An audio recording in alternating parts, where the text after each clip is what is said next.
Okay, can you hear me, guys? Hear me okay?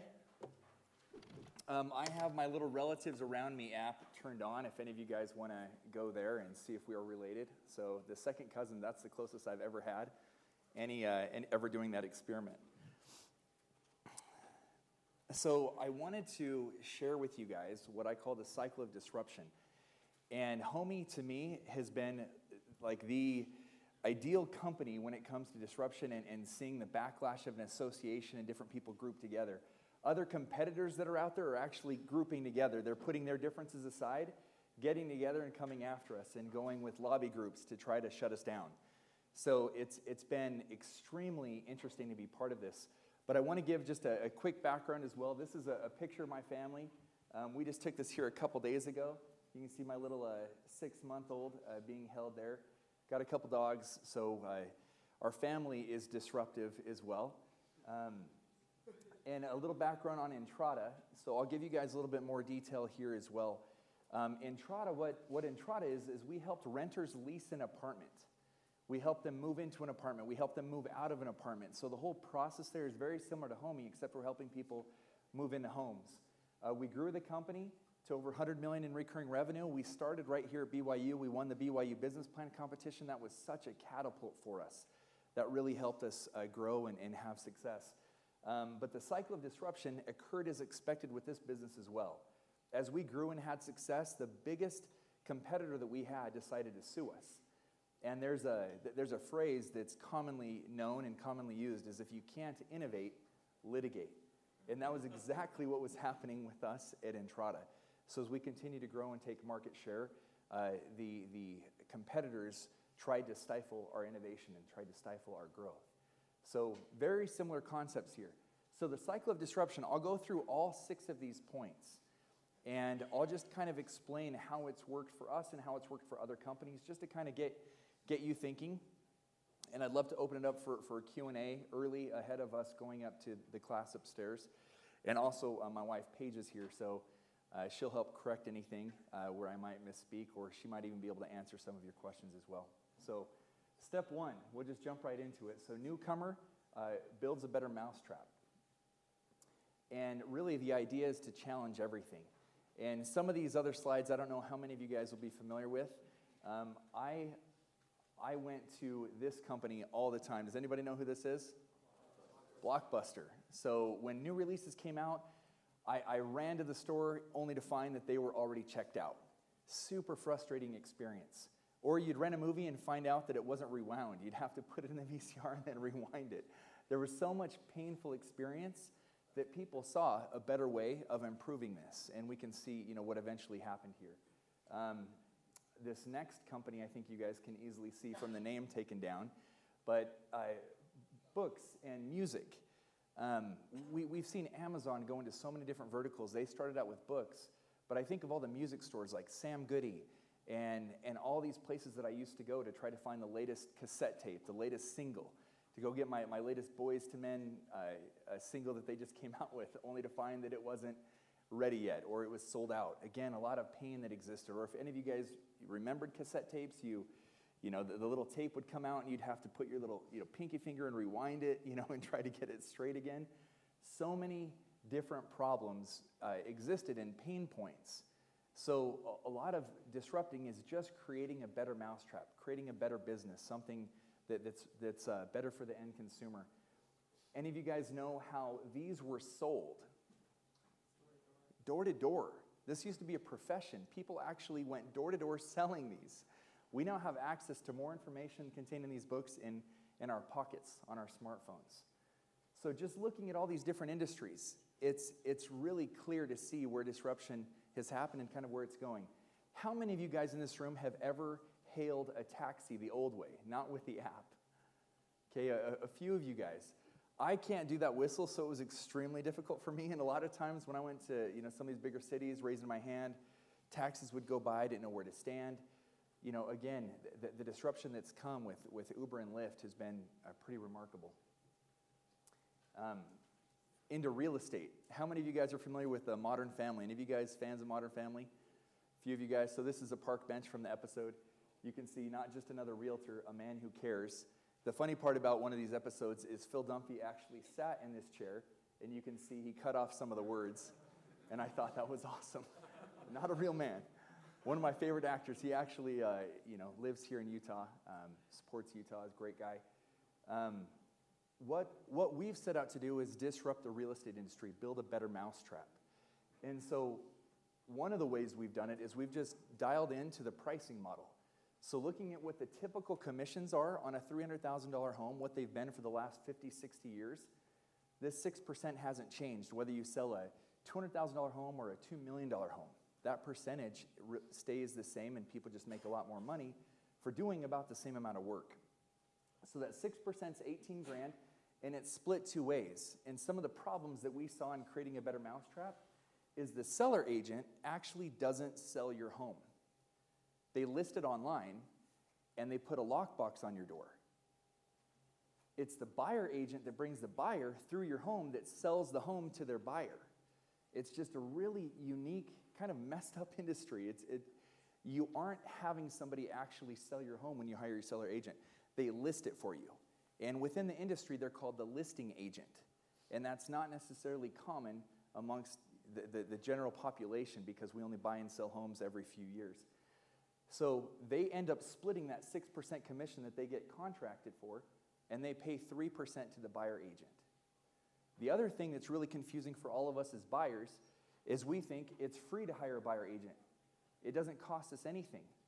But if you think you're bringing somebody along with you that's going to cost $9,000. And so we thought, what if you didn't bring somebody that expensive with you? Could you get a better deal on the home? Could your offer stand out if you didn't bring somebody that the seller was going to have to pay $9,000 to?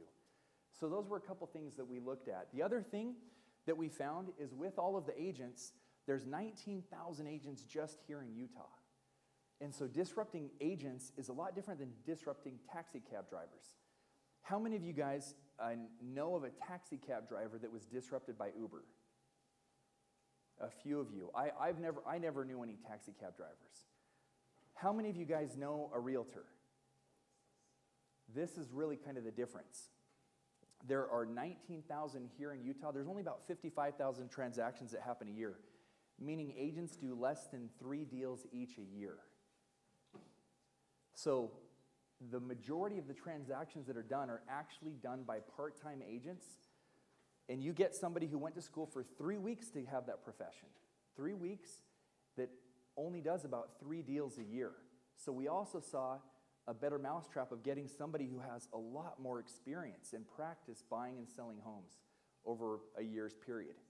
So this is what we found. And the other thing that we found is data shows that the average home only takes 16 hours of actual work to sell. That means if you're the listing agent and you list it, you put in about 16 hours of actual work to make $9,000. You do the math, and that's $563 an hour. And we just saw that is outrageous. Cardiac surgeons go to school for a lot longer than 3 weeks, and they make about $270 an hour in comparison. So you can see this industry is incredibly ripe for disruption. The challenge that we saw going into this would be the lobby groups and all the power of the realtors uniting kind of against us. So that's what we saw. The other problem is that the whole process actually is terrible. You have to get a lender, a loan officer, you have to get a title escrow officer, you have to get an inspector, an appraiser, all these other pieces. You got to get home insurance all through the buying process. And you work with all these different companies, and there's fees that are marked up everywhere in the process. So most people tell you guys, don't go buy a home if you're only going to live there a few years, because you have to build up enough equity just to cover all of the transaction costs that all of these professionals charge.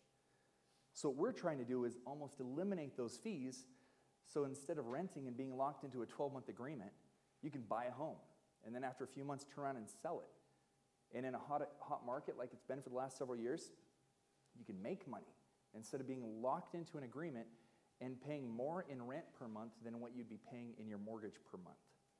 So there's some really fascinating things that we're onto that are extremely disruptive. So step 2, while the industry ignores you, focus on customer experience versus scale. There's some other businesses that I saw that did this really well. Apple, when they came out with their products, the packaging of every one of their products is so intricate and it's expensive. So if you're a board member of Apple, you look at this and you're like, man, you can cut so much cost and make so much more money if you get rid of your fancy packaging. The thing is, what they've done is they've created an experience around buying a product. So that's part of doing things that don't scale. Same with Airbnb. They went and beat all these other websites because they went out and took the best photos of all their properties. So people started going to their website because their photos were just so much better. And it took a lot of time. Stripe went around and they installed their little merchant tools and with each different client they had in person. Facebook started just with universities. So again, looking at things that don't scale. And for Homey, I personally installed a lot of these yard signs. I went and put in the lock boxes on people's doors. I ended up working with clients individually, kind of answering their questions, helping put them in touch with our realtors and our professionals to help them guide them through the transaction. So there's a lot of things that you want to do that when you look at it, you're like, this is not going to scale. But if you focus on the customer experience, while the industry is ignoring you, you can build up a client base that can push through some of that industry backlash. So step 3, build a brand that no one can ignore. I know all of you guys saw this picture here a couple weeks ago. Like, this is insane. This is something we cannot ignore. And I think this was one of the most genius marketing designs of all time. Whether you like it or hate it, I think they reached almost every human on the planet within a few hours.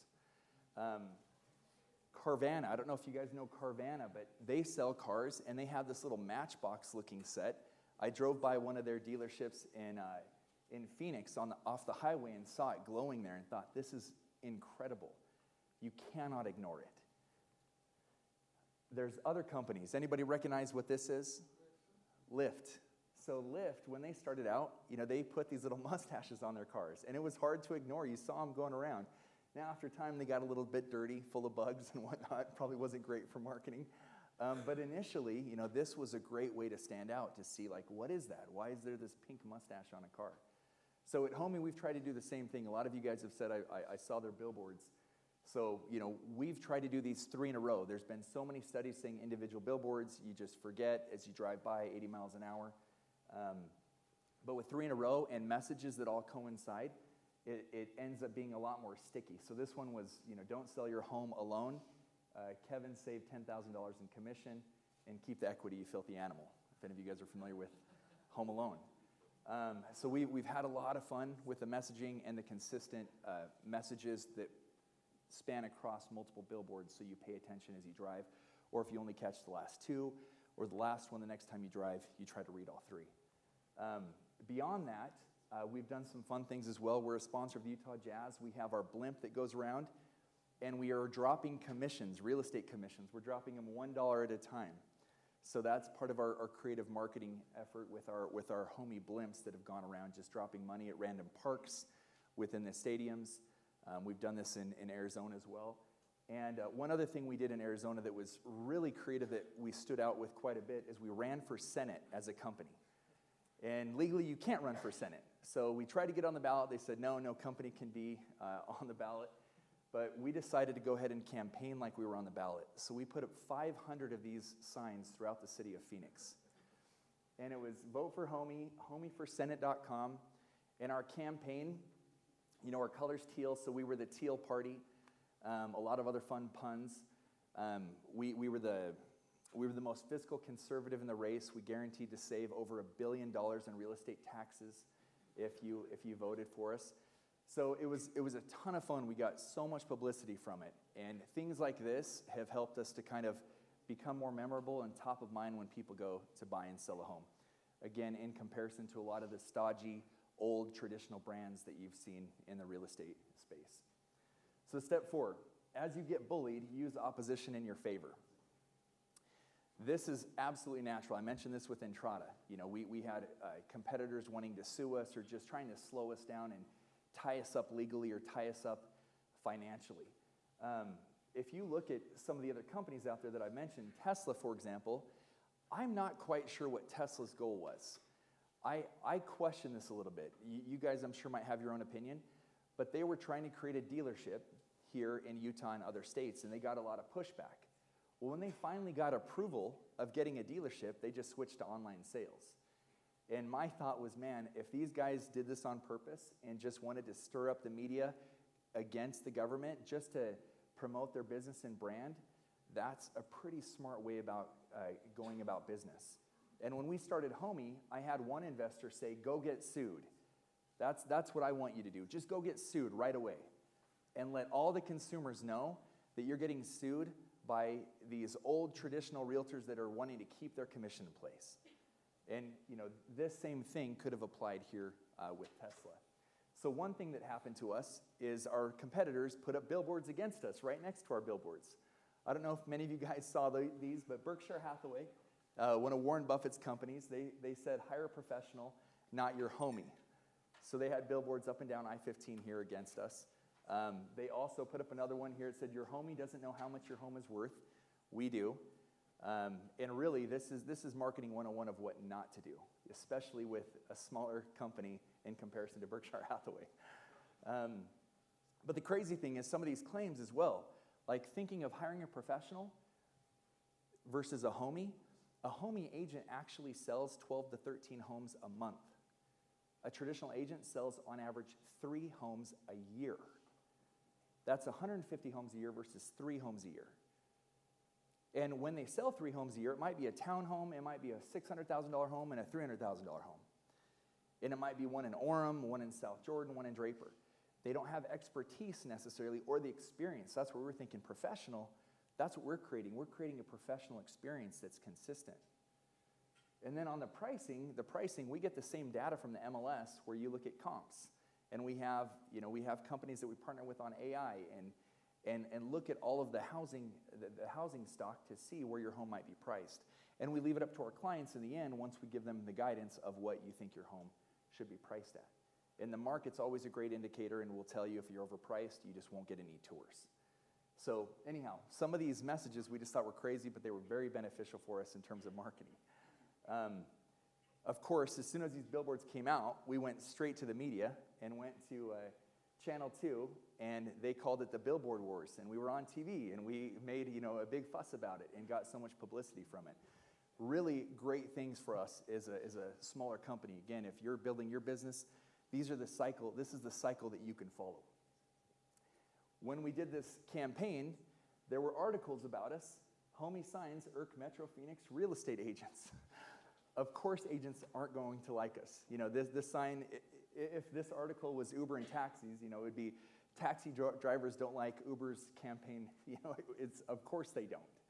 So this is very common of what we've seen. The real estate industry is really pretty powerful. They're friends with so many people that write these articles that are on the news.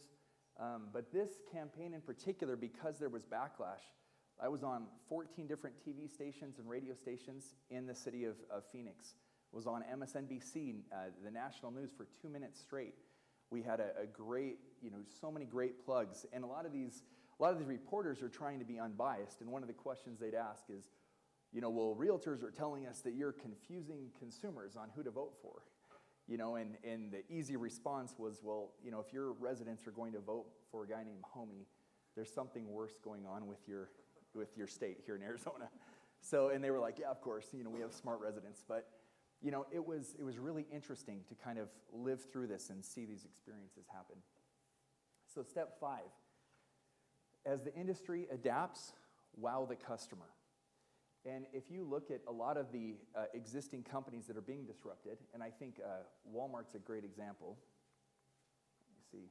So Walmart is now doing home delivery. They bought Jet.com to compete with Amazon. And Jet's now in Draper. There's a whole office of Jet.com right there off the front runner in Draper. So the industry will adapt. And so what you need to do is continue to wow the customer. As your competitors in our industry, real estate agents, start dropping their fee and start figuring out how to do more transactions and become more professional. So what we've decided to do is most people know us just from selling your home. So we've been selling for just a low flat fee of $1,500. That's what our agents have charged. And so typically when you're selling your home, you still have to pay buyer agent commission. And this is part of the industry that needs a huge revamp. And the Department of Justice is actually looking into this fixed commission at 3%. This has been a huge problem, a huge issue. Commission shouldn't be fixed. And if you talk to any agent, they'll all say, oh, it's not fixed. But if you don't pay 3% buyer agent commission, the agent will call you up and say, I have a buyer that really wants to see your home, but if you're only going to pay me 1% or 2%, we're probably going to look elsewhere. That happens daily. We see that with so many of our clients' homes. So we let our clients know you need to be willing to pay up to 3% commission. So this is typically what a seller would pay, and you can see the savings difference from hiring a traditional agent. So we've adapted, and we now have buyer agents from Logan to St. George to help take people on tours and show homes. And as we do that, as our clients get homey buyers, we charge an extra $1,300 instead of 3% commission. So our seller ends up saving so much more money. And what happens here is if anybody wants to negotiate that uses a homey agent, they can talk to the seller and say, hey, I didn't bring a traditional agent with me. You're not having to pay the full 3% buyer agent commission, and your offer will then end up standing out, and you can negotiate more because there's more room for the seller to negotiate. So this is part of the adaptation as people start lowering fees on the sell side commission. So we see a lot of agents saying, oh, hey, look, we'll compete with homey, we'll do 1%. And 1% on a $400,000 home is still $4,000, still more than double than what we charge. But they're saying, I'll do it for 1%, and then it's free if you use me to buy. Free. And this is actually written into the code of ethics that realtors sign. They can legally state to you that it's free for you to use them. And there's billboards all over the place for realtors saying, hey, use my 15 years of experience to help you buy a home for free. In reality, they're making 3%, $12,000 on that $400,000 home. So it is not free. And this is just the education that we lack. We've never been taught this in high school or college. You just go buy a home and you think, I'll go hire my cousin who's got his license and we'll go from there. And because it's such an infrequent transaction, this is a harder industry to disrupt because of the education required to help people understand this. So step 6, as consumers reap the benefits, keep innovating, keep going. And again, it's a cycle. So if you stop innovating, you're dead. Someone else is going to come and innovate right over the top of you. And if you look at every business out there, every business has created a platform. Amazon keeps adding business lines. Every single company out there keeps adding business lines. So at Homey, we're doing the same thing. So we have our whole team of realtors, our whole team of real estate agents that are assigned to our clients to help you buy or sell a home. We're now a mortgage company. We can now undercut everybody on interest rates, on refinancing, and on new purchases, new builds. We have this mortgage company in place. We're now the title company where you go and close with title and escrow, and we just became a home insurance company. And yesterday I just switched my own home insurance company and cut my rate in half. And I was blown away. I thought it was a Cyber Monday deal, but he was like, no, this is good. This is actually for everybody who signs up. So as we continue to stack all of these additional products, we can lower fees even more all along the way. Again, making the homeowner experience seamless instead of you having to jump around to all these different companies. And if you think about the traditional workflow, loan officers, they scratch the backs of agents all the time trying to say, hey, what buyers can you send my way? And same thing with agents. They try to network with all of these guys, and it's just one big kind of happy family trying to work together, trying to send referrals back and forth. And the best possible solution for the consumer is just to create a one-stop shop and lower the fees and be completely transparent on what everything costs. So this is what's helped propel us and grow us as a company. So we've launched Arizona, and it's going extremely well. And we're raising money. We're closing here the end of this week. We're going to launch a couple other states. So it's probably going to be Idaho, Nevada, maybe Colorado, and we're going to expand from here. Launching a business like this costs a lot of money to do this education to the public. These billboards are not cheap. And even though our fees are extremely low because we do so much volume, we're profitable on a unit basis. So the business model we've created has allowed us to really attract VCs to help us grow nationwide. But the key to it is going into each market and going deep into each market, making sure you expand have all these product lines built out when you launch. So for us as a company, we see this as a multi-year play. It's not something we can go nationwide with overnight. We get so many requests from people in Florida and Washington, D.C., California saying, I wished you were here. I need to sell and I don't want to pay these crazy fees. But it will take time. And it's really just a matter of raising enough capital to go nationwide. So we have a pretty big round we're closing on to help us do kind of a multi-state launch, and then we plan to do kind of a national launch shortly thereafter. So those were kind of a quick walkthrough of the 6 steps of what I call the cycle of disruption. And I think we have a little bit of time for questions and answers, so I'll go ahead and go there. And by the way, if any of you guys want to connect, I'm on LinkedIn, just at my name, Johnny Hanna, and then Twitter, Facebook, and then my wife and I and our families on YouTube and Instagram. We do a lot with family history and genealogy. It's your startup story of where you come from. So there's some really cool things there, but we'll go and open it up. Yep. Yeah, so, you kind of answered this, but are real estate agents willing to come work for you because you just bring in so much more clientele? Yeah. Okay. Yeah, that's exactly it. So the question is, are real estate agents looking to come work for us? We actually have such a great pool of people to pull from because there's 19,000 licensed agents here and they only do 3 deals a year. If you look at that commission, that's not a lot of money, 3 deals a year. And you got to compete against everybody else charging the same fees. And if you look at the existing companies like Century 21, Berkshire Hathaway, Remax, all these other businesses, I personally don't know the difference between all these other brands. And because of that, agents typically do the glamour photo on the yard sign. They sell themselves because the brand really isn't any different. So agents are able to come work for us, never have to cold call again, never have to invite you guys to another Star Wars movie night to remind you that they're an agent. That happens nonstop. It's a hard job being an agent because it's so dang competitive. But with our agents, every one of them, they're making more money than they were previously. And they're W-2s, so they get health benefits, they get stock options. Every agent out there is a 1099 contractor working for whoever the franchise owner of Century 21 is. And there's just so much turnover. And nobody really likes the industry. So it's definitely a lot more stable and attractive coming and working for us. So everybody that raised hands, if you have somebody that's really good that you think would want to come work for us, we're hiring. We're growing like crazy. So thanks for the question. Yeah, right here and then there. So you mentioned that you need a lot of VC to be able to keep growing. The question is, as you get this funding, you have to build equity. How do you maintain control over the company as you give equity to VC funds? Great question. So raising money from VCs, how have I maintained control? My view is not to worry about control. So I've raised a lot of money so far for the company and plan to raise a lot more, and I'm not really worried about my stake. I want to change an industry, and that's the big focus. And anybody that I pitch that's a VC, I tell them who I am, what I stand for, what I believe, what my vision for the company, and if they're bought in, I'm not worried about them replacing me because they've bought into me and my vision. And at any time they want to replace me and feel that somebody else could come and do better for their money, it's probably the right decision. And it's probably good for my own equity if that's what all of these really intelligent VCs think. So I haven't had any concern on that. In Trotta, we bootstrapped. We never raised any money from any institutional investors. So we never went through that.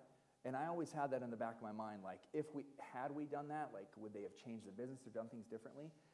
And all the VCs that I ever talked to, I started talking to VCs at Entrada in 2012, and every one of them, the plans they had for the money they would give us, what they thought we should do, I thought were brilliant. And looking back in hindsight, I wish we would have brought those guys on and followed that plan. Even though Entrada's gone well, I think it could have gone a lot better. Great question, though. Right here. Yeah. What do you think the market's going to look like, let's say, 10 years from now, once people start catching up with the model? Yeah, I think 10 years from now, where we will be is more of like a TurboTax approach, where you'll have a dashboard. We currently have a dashboard that walks you through the process, but all the data that we collect from the MLSs and all the information, knowing what the home's worth, if it's on a cul-de-sac versus a street that cars just kind of fly through, you'll be able to know to the detail what your home's worth as a seller. And as a buyer, you'll absolutely know what that home's worth. And so it'll just be more paying for what it's worth versus kind of inflated costs, having to keep up with the continual 6% commission every time you go and buy and sell. There's an auto inflation that occurs. So I think housing will be a lot more affordable without these fees. And as you create that platform approach, there's even more money to be made on home automation, moving services, cable, internet, all of those pieces that people typically go around and knock doors. And our clients, they're the ideal client to know, hey, you're now moving into a home, you need all these services. So there's additional ways to make money, lowering the fees even more. So I see renting being really difficult to make money off of rentals when you can just turn around, you can buy a home and turn around and sell it in a week or a month. That's kind of what I see the future looking like. With professionals behind the scenes, answering your questions, helping you with the emotional transaction of buying or selling a home, because it is emotional. It's your biggest purchase of your life. So I still see that being there to a degree, but I just think it'll be more the norm in the future. Great question. Yeah, right here. So I sold a condo for a loan homie in early 2018 for family. And as I was going through that process, I had like an open house beforehand and had realtors coming by. Yeah. And when I told them that I was using homie, they would look at me like I just like insulted their mother or something like that. And so my question kind of stems from that. I love this idea, of finding something that's totally disruptive. What was the biggest challenge for homie as you're coming into an industry where you really are upsetting the players there? Was it hard to get like any listings on the MLS service, or what was kind of the biggest thing in getting that going? Yeah, I think the biggest challenge initially is still the biggest challenge now, and it's the 19,000 agents. So I am insulting your mother. I think that is what's occurring. And so with that, these are people that you trust. If it's your mom or your cousin or your uncle, your coworker, your neighbor, your somebody in your church, like you trust that person. And there's so much fear around what we're doing. And as you were selling your home, you heard those people just kind of bad-mouthing us.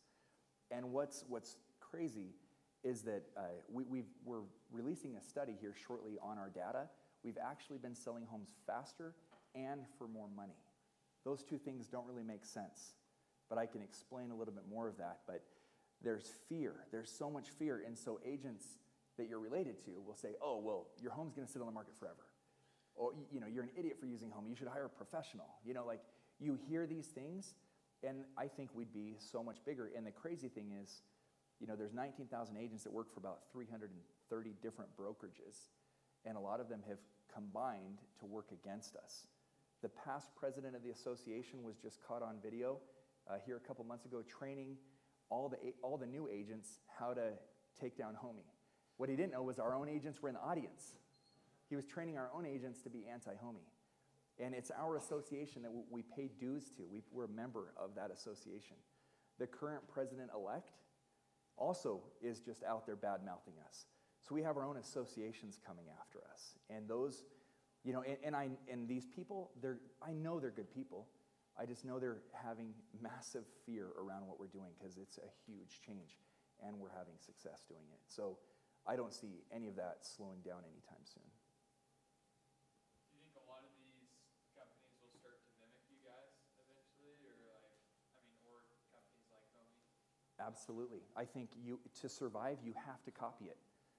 And I think there's plenty of room.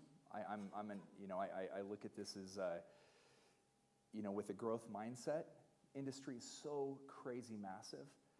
You don't need a big market share to be extremely successful. So we welcome competitors, again, in terms of like owning the company and making all of this money. Like our focus as a business is to change this for consumers and make it a better experience, make home ownership enjoyable and make it affordable.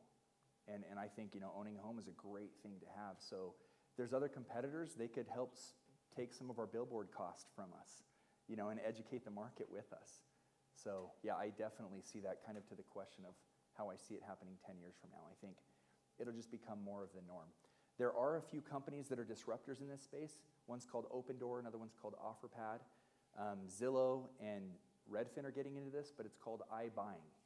And they're considered disruptors right now, and I'm not a huge fan of what they do for the consumer, but they pitch convenience. So if you want to sell your home, don't list it on Homey, don't list it with a realtor, just let us buy it from you for cash. Well, they have to buy it at a low price in order to turn around and flip it. So you're not getting max value for your home. And what most people don't do is that commission math. Like that might have been new to some of you guys, like buyer agent commission and all that. 6% is the norm. Open Doors website, they say they average 7% commission. They're going the other direction. But they say 7 up to 14% commission. So if you don't do the math and look at the fine print, not only are you going to get a lower offer for your home, then you're going to be paying even crazier fees, up to 14%. And those guys are having a ton of success. They've raised like $1 billion. And they've been going state to state just snatching up homes because people are like, oh yeah, it's convenient. It's like, well, if you want to just throw $50,000 in the air, yeah, that's convenient. You know, it goes away. So yeah, that's kind of how we see that as well. Can I ask a few? Yeah. Moderate? Yeah, please. Okay, so here, let's turn off this. Okay. Homey is, let's talk aspirations. Do you see Homey as part of your life mission? I don't necessarily, well, I don't know. When I left Entrada in 2015, I had no idea what I was going to do. So I didn't just leave it for Homey. I had been there 12 years. I felt like it was time to do something new, and I did feel inspired to leave. And when I was looking at other business opportunities, there were so many amazing companies starting. Like I met the original guys at Podium, Eric and Dennis. It was just those two, you know, and I met with them at Gurus. We had lunch there. I met the guys at Owlet right when they were getting going, you know, and some companies that have just had amazing success. But Homey did keep coming back to my mind, and you know, talking to my wife, we just, you know, I shared with her all the options that I could possibly have and said, Homey's the least likely to succeed, but this will be one of the only opportunities I'll ever have to disrupt a huge industry like this. And I felt completely good about that decision, and she did as well, and supported me in moving forward. So I do feel like I'm supposed to be doing this. I don't know if it's a life's mission. I haven't thought of it that way. Okay, so do you see yourself as primarily making money, or do you see yourself primarily as making the world better for people? To me, if you build a product that's beneficial to consumers and you have happy employees, money is a natural outcome. So that's how I see it. Like with us, in the commission savings and all the backlash we get from your family members, your neighbors, if I was pocketing all that money, I think that'd be a little different. But we're taking that and giving it back to consumers. And again, with that type of business model, I think we're destined for success financially, even though that's not the focus. Over time, it's likely that you're going to increase the rate of home ownership, for example, which, you know, the American dream is under attack in all kinds of ways. And do you see yourself as kind of supporting the American dream through this? 100%, and I think even in a downturn, like in a downturn, your home might not be worth what you bought it for. And so in that instance, you can't afford to give up 6% or another few percent to the loan officer, or another percent to the escrow officer at title. So I feel like we'll become a necessity for people just to be able to get out from underneath their home, you know, in a recession. So we see this as a good thing, not only for the hot economy that it is now, but also in that experience. For homeowners, whether they want to buy a home, we can make it more affordable, or if they're looking to sell, they can get out a lot easier. Thank you. So let's go back earlier in your entrepreneurship career. Was it easy for Paige to have an entrepreneur as a husband? You know, I think that's a question for her. You want to answer that? What is it that made this career work for you guys? Well, the question's interesting to me because it wasn't about an entrepreneur for a husband. It was like, I want an honest man for a husband, or I want a hard worker. I want somebody who's going to provide. I want somebody who's going to be connected emotionally and mentally to me. So the entrepreneur piece was interesting because I met him 3 years into Homey, 3 years into Property Solutions Entrada. When I met him, he was living in his closet, renting out his bedroom. So that was kind of like, oh, this is a unique experience. What is this going to look like as a wife? You know, do I have to live in the closet too? And so I didn't really think of him being an entrepreneur. It was just, okay, this is the nature of his business. And then as things went along, there actually became a lot more stability with Entrada. So when he walked away from that and said, I want to start Homey, least likely to succeed, probably won't get paid for a long time. That was my first experience with like, oh, this is an entrepreneur. This is, okay, so there's huge risk here. By that time, we'd been married 10 years. He'd already earned my trust. He'd earned my respect. I knew that he would go and work, that he would be connected. And going into this, I said, do you have to sacrifice your family to disrupt this industry? And he said, I don't know. Let me go think about that. And then when he came back and said, no, I can give up control. Who asked that question? That was the key. Because if he had gone into this maintaining control, it would have meant 90-hour work weeks.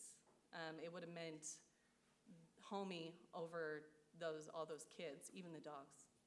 Yeah, and I think part of this control too is co-founders, people that just rocket marketing or people rocket operations. Those type of people require equity. And so I didn't want to do that extra work. I wanted to be home at 6.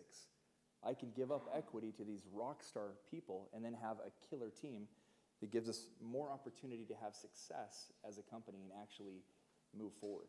But there's that fear mindset of just holding on to everything.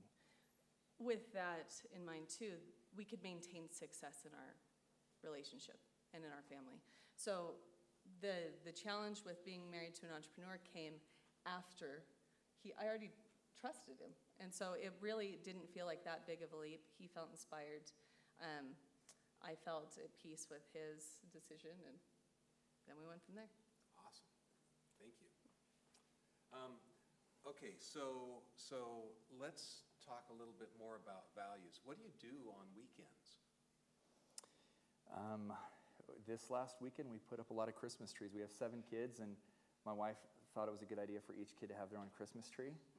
So a lot of decorating, a lot of Christmas. That's a lot of trees. Yeah, a lot of trees. So, yeah, I mean, it's each kid is individual, needs attention, and she mentioned having a husband that's present.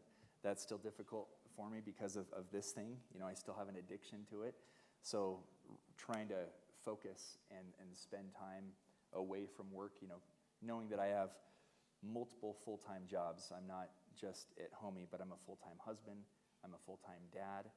So yeah, when I'm at home, I try to just stay focused with the kids on whatever that ends up being, jumping on trampolines or cleaning up dog stuff in the backyard. So are you purposefully trying to train your kids to be entrepreneurs? I think we're purposely trying to train our kids to be creators. And so we have a few children that are very artistic, and we're very proud of their art and their skills, and we encourage them for that. So, I think with our religious background, naturally we're creators. And, our stake president just came and talked to us here the other day about how we're matter organizers. And there's matter to be organized. And we all have that capability. But coming back to fear, that stops us from being creators. So I don't know if entrepreneur, I think it ties to being a creator. So yes, to a degree. To a degree, yeah. Okay. I think we have about a minute. If you want to make a closing statement or anything like that, now would be the time. Or if you just want to answer any more questions, that's okay too. I don't know if there's a closing statement necessarily, but there's one thing that I wished I would have learned is human psychology. So we've been studying this quite a bit as a couple and as a family, and we're teaching our kids these principles. But if you can understand yourself and gain a better understanding of who you are, you'll be more able to serve other people. You'll have a better relationship with God. Again, thinking of the great commandment of love God and love thy neighbor. The last part's always forgotten. As thyself.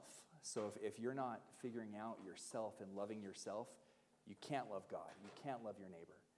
And so there's some really interesting things that that we've studied that have been so beneficial on date nights or just whenever. We have so much amazing discussion. And I wished I would have understood human behavior better. And so, one of the websites we've gone to is connectionsclassroom.com. But even as a missionary, I would have been able to validate the people and their problems and their experiences better, like understanding their feelings, their needs, understanding my feelings, my needs. When I was in sales at Entrada, understanding what people were looking for, listening better, really having that human connection, being present. There's so much value in that, and we're training our whole company on this program right now. And it's been already just phenomenal. It's been life-changing for our executive team, and we're rolling it out to the rest of our business as well. But to me, it's basically a training of how to be a husband for me and how to be a father. And I don't ever remember ever taking any class in high school, college on how to be a father or how to be a husband. So these things have been huge for me. And in turn, it's made me a better leader and a better co-founder, a better co-worker. So I think there's just so much benefit around that. Thank you. Please join me in thanking Johnny. This has been great.